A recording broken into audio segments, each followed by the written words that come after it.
दोस्तों, exam facts with SK में आपका स्वागत है। आज मैं आपके सामने आया हूँ सिविल कोड वैकेंसी बिहार के बारे में संपूर्ण जानकारी लेकर। जब मैं यूट्यूब पर सर्च करता हूँ सिविल कोड के नाम से, बिहार वैकेंसी के नाम से, तो मुझे कुछ ज़्यादा कंटेंट उसमें नज़र आता नहीं है दोस्तों। इसलिए क्योंकि ये वो जगह है या वो सेक्टर है जहाँ के बारे में सब लोगों को नहीं पता है। इसकी वैकेंसी भी ज़्यादा आई नहीं है। लास्टली जो मुझे याद है 2016 में आई थी और 2017 और 18 में एग्ज़ाम हुए थे इसके। उससे पहले 2012 में लोगों ने ज्वाइन किया था, तो मुझे पता नहीं है कि कब एग्ज़ाम हुआ था, लेकिन तकरीबन बहुत लंबे टाइम के बाद इसकी वैकेंसी आती है और आम लोगों को पता भी नहीं होता कि इसका क्या सिलेबस है या इसमें कैसी नियुक्ति है। तो जब मैंने देखा कि इसके बारे में कोई कंटेंट है नहीं और ऐसे लोग उस कंटेंट को बता रहे हैं जिन्होंने ना कभी उस सेक्टर में काम किया है, ना उसकी वैकेंसी के बारे में उनको पता है और ना ही उनको कुछ कंटेंट उस बारे में कुछ पता है। बस जो विज्ञापन निकला है उसको देखा और अपने हिसाब से इंटरप्रेट करते हुए बताने लगे। ये मुझे लगा कि इस बारे में मुझे बात करनी चाहिए क्योंकि मैं उस सेक्टर से जुड़ा हुआ हूँ, मैं उस संस्थान में काम कर रहा हूँ जहाँ वैकेंसी आई है और मैं बारीकी से उन चीज़ों को देख रहा हूँ, मैं वो करके आया हूँ और मैं वहीं काम कर रहा हूँ संस्थान में। तो मुझे लगता है कि मेरा जो अनुभव है या मेरी जो जानकारी है वो मेरे उन दोस्तों भाइयों को बहुत ही काम आने वाली है, जो चाहते हैं कि सिविल कोड बिहार में वो एज ए प्यून जॉब करें या as a deposition writer job करें या एज अ स्टेनो जॉब करें या फिर एज अ क्लर्क काम करें।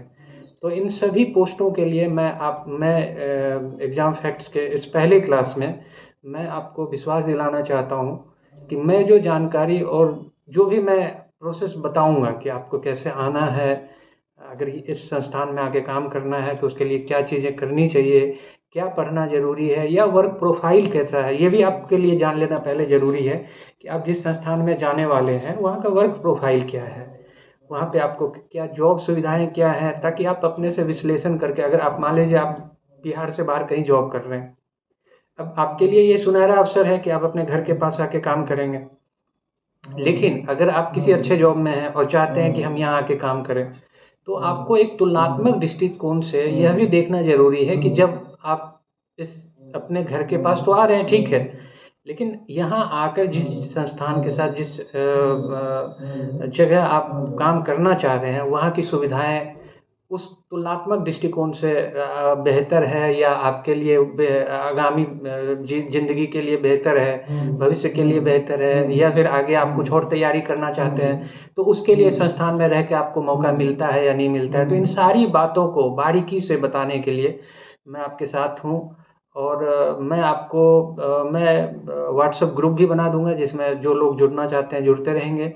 मैं उनको समय-समय पे गाइडेंस भी देता रहूँगा और जो सामग्री मेरे पास आएगी, जो मेरे जानकारी में भी आएगी, जो जानकारी मेरे पास आएगी, वो यथासंभव सर्वप्रथम मैं आपको देने की कोशिश करूँगा।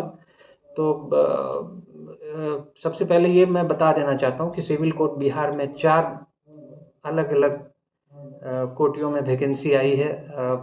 एक तो सामान्य क्लर्क है, जिसको आप बोलचाल की भाषा में बिहार में पेशकार बोलते हैं। तो एक वैकेंसी वो है, दूसरी वैकेंसी है जो डिपोजिशन राइटर कम कोर्ट रीडर है, जो ये सेकेंड टाइम ये वैकेंसी आई। इससे पहले 2016 का जो विज्ञापन आया था उसमें ये वैकेंसी आई थी, तो मुझे लगता है ये सेकेंड लॉट होगा जिसमें ये वैकेंसी आई है। पहले वाले लॉट में जो वैकेंसी आई थी उसमें डिपोजिशन राइटर कम रीडर ना कहकर डिपोजिशन राइटर कम टाइपिस्ट कम क्लर्क था। उस पोस्ट को बदल के अब मतलब सब कुछ वही है, ग्रेड पे भी वही है, जॉब प्रोफाइल भी वही है, वर्क प्रोफाइल भी वही है, लेकिन उसको जो कर दिया गया है उसका नाम अब डिपोजिशन राइटर कम कोर्ट रीडर कर दिया गया है। तीसरी वैकेंसी जैसा कि आप जान रहे हैं कि स्टेनो की है और चौथी वैकेंसी प्यून की है। अब इसमें बहुत सारी चीज़ें हैं जो आपको जाननी ज़रूरी है, जो इससे पहले नहीं थी। इस नई वैकेंसी में वो चीज़ें आई हैं। वो बहुत बारीक चीज़ें हैं जो मुझे लगता है कि जो बाहर आपके टीचर हैं, मेंटर हैं, जो अपनी क्लास या अपना सिलेबस बेचने के लिए कुछ भी बता सकते हैं आपको, उनको मुझे लगता है कि कुछ पता ही नहीं है। क्योंकि इस बार जो वैकेंसी आई है वो पिछले बार की तुलना में कुछ उनमें फ़र्क है। जैसे कि प्यून, अब मान लीजिए प्यून की बात हम करते हैं, प्यून ना कह के कार्यालय परिचारी है वो शब्द, प्यून से निकला है, ठीक है, कार्यालय परिचारी है। अब इसमें क्या फ़र्क आया है, पहले जितनी भी वैकेंसी प्यून की आई है आज तक, सिविल कोड बिहार में आज तक जितनी भी प्यून की वैकेंसी आई है, वो कभी भी इस स्तर पे यानी हाई कोर्ट ने अपने स्तर पर पटना सिविल कोर्ट के द्वारा नहीं निकाला है। ये कंबाइंड वैकेंसी है, जैसे क्लर्क की अब आ रही है या क्लर्क की आई है या डिपोजिशन राइटर की आई है, तो ग्रुप थर्ड यानी ग्रुप सी की पोस्टें जो थी वो ऐसे हाई कोर्ट निकालती थी, एग्जाम लेती थी, फिर अपने हिसाब से वो पोस्टिंग देती थी। अब यही तरीका प्यून में भी कर दिया गया पारदर्शिता के लिए। पहले क्या होता था कि जैसे कि मान लीजिए कि पटना जिला है, उस पटना सिविल कोर्ट में अगर 100 प्यून की ज़रूरत है तो हाई कोर्ट का कोई हस्तक्षेप नहीं था। सिविल कोर्ट खुद से वैकेंसी निकालती थी अपने स्तर पे, और वो 100 प्यून सिर्फ इंटरव्यू के आधार पर, सिर्फ इंटरव्यू के आधार पर सारा प्रोसेस वह जिला न्यायालय खुद करता था और नियुक्ति वो खुद वहीं से दे देता था।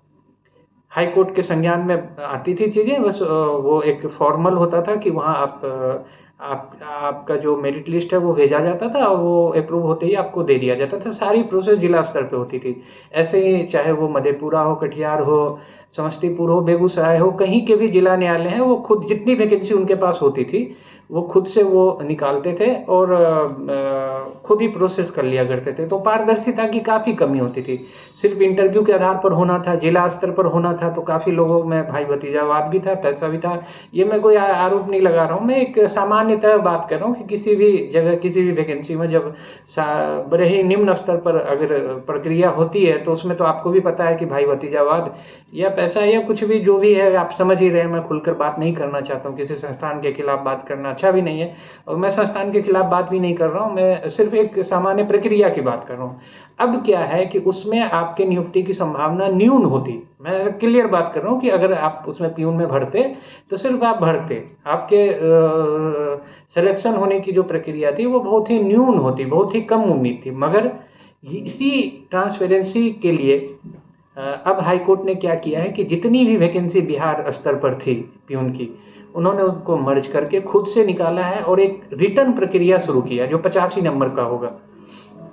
15 नंबर का इंटरव्यू है, 85 नंबर का ये है, हिंदी, इंग्लिश और मैथ होना है उसमें। और ये मेंस के लिए प्री का जो स्तर है वो सामान्य स्तर होता है, 25 number Hindi, 25 number English, 25 number math और 25 रीजनिंग, यही है। और उसमें शायद सामान्य ज्ञान भी है। तो ये मिलाकर प्री स्तर पे होता है जो बहुत ही मतलब हल्के स्तर का होता है। उसके बाद मेंस होता है और मेंस में भी फिर उसी स्तर पे ऑब्जेक्टिव टाइप होगा। प्यून के लिए तो ऑब्जेक्टिव टाइप ही होगा, बाकी अलग पोस्टों के लिए डिस्क्रिप्टिव भी होगा जो पहले भी होता था। लेकिन इसमें और भी चीज़ें हैं जो तथ्यात्मक चीज़ें हैं जो मैं बताना चाहूँगा, जैसे कि स्टेनोग्राफी में कई लोगों को ये प्रॉब्लम आ रही है कि दो बाइलिंगुअल मांगा जा रहा है, हिंदी स्टेनो और इंग्लिश स्टेनो। आप यकीन मानिए कि ये सिर्फ विज्ञापन है, आप भर दीजिए, कुछ दिनों के बाद आप देखेंगे कि स्वतः हाईकोर्ट यह संज्ञान लेते हुए इसको चेंज करेगा। आपके परीक्षा पैटर्न में भी चेंज करेगा और ये डिपोजिशन राइटर में भी, जिनको लग रहा है कि अभी बहुत मुश्किल है, हाँ टाइपिंग तो भैया लेगा ही, वो हिंदी भी लेगा, इंग्लिश भी लेगा, वो टाइपिंग तो आपका लेगा। और टाइपिंग ही मेन है क्योंकि आपका वर्क प्रोफाइल में वो दोनों टाइपिंग आपको करनी पड़ती है, तो वो तो ठीक है। लेकिन उसका जब आप ये देख रहे हैं कि प्री भी होगा, मेंस भी होगा, इंटरव्यू भी होगा, उसमें आपको बदलाव मिलेगा। पहले भी ये हुआ था, पहले भी ये हुआ था, उसमें आपको बदलाव मिलना कन्फर्म है।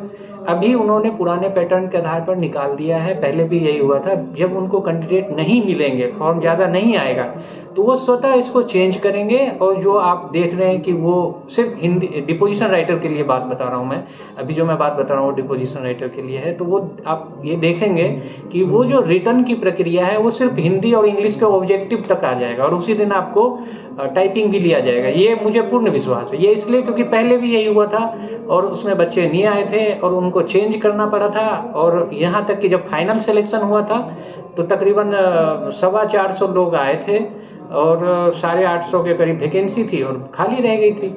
अब उस चक्कर में उनको तो वो तो तब खाली रह गई थी जब इतने मतलब इतना हार्ड प्रोसेस भी नहीं था कि पहले प्री में सारी चीज़ें हो फिर मेंस में हो।